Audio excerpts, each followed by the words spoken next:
Hi అండి, welcome to my channel. మనందరి రోజు టీతోనే స్టార్ట్ అవుతుంది కదండి. అలాంటి టీ చాలా టేస్టీగా తాగాలనుకుంటే మాత్రం ఇలా చేయండి. పాలు పల్చగా ఉన్నా కూడా టీ అనేది చాలా టేస్టీగా ఉంటుందండి. ఇలా ఒకసారి మీరు చేసి చూడండి. ముందుగా ఒక గిన్నె తీసుకున్నానండి. స్టవ్ వెలిగించుకొని అందులో పాలు పోసుకున్నాను. నేను ఇక్కడ 1 కప్పు చాయ్ చేసుకోవడానికి ఇలా ప్రిపేర్ చేస్తున్నాను. అందులో 2 స్పూన్లు షుగర్ వేసుకున్నానండి.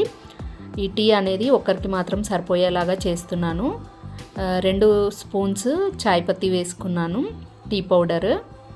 అలాగే ఒక యాలకు అంటే ఇలాచీ అంటారు కదా, దాన్ని వేసేసుకున్నానండి. అలాగే చిన్న ముక్క అల్లం ముక్కను తీసుకొని ఇలా వేసేసుకున్నాను, తురుముకొని వేసుకున్నాను. సీక్రెట్ ఇంగ్రీడియంట్ ఇదే అండి, బూస్ట్. ఇది చాలా టేస్టీగా ఉంటుంది. హోటల్లో చేసినట్టుగానే చాలా టేస్టీగా టీ వస్తుందండి. ఒకరికి తీసుకున్నాం కదా, 1/2 స్పూన్ మాత్రమే వేసుకోవాలండి, ఎక్కువగా వేసుకోవద్దు. మనం బూస్ట్ వేయగానే టీ స్మెల్ అనేది మీ ఇల్లంతా వస్తుంది. మీరు కూడా ఒకసారి ట్రై చేసి చూడండి.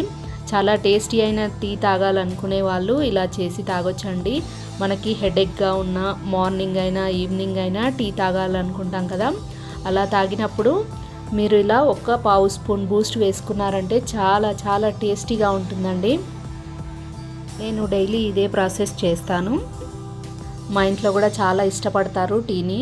మీరు కూడా ఒకసారి ట్రై చేసి చూడండి. మీరు ట్రై చేసిన తర్వాత కామెంట్ చేయడం మాత్రం మర్చిపోకండి. మీకు బాగా నచ్చిందనుకోండి ఈ టేస్ట్ని లైక్ చేయండి. అలాగే మీ ఫ్రెండ్స్కి రిలేటివ్స్కి కూడా షేర్ చేయండి.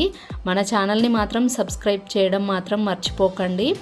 చూసారు కదా, ఎంతో టేస్టీగా ఉన్న టీ రెడీ అయిపోయింది. మీరు కూడా ట్రై చేసి టేస్ట్ చేయండి.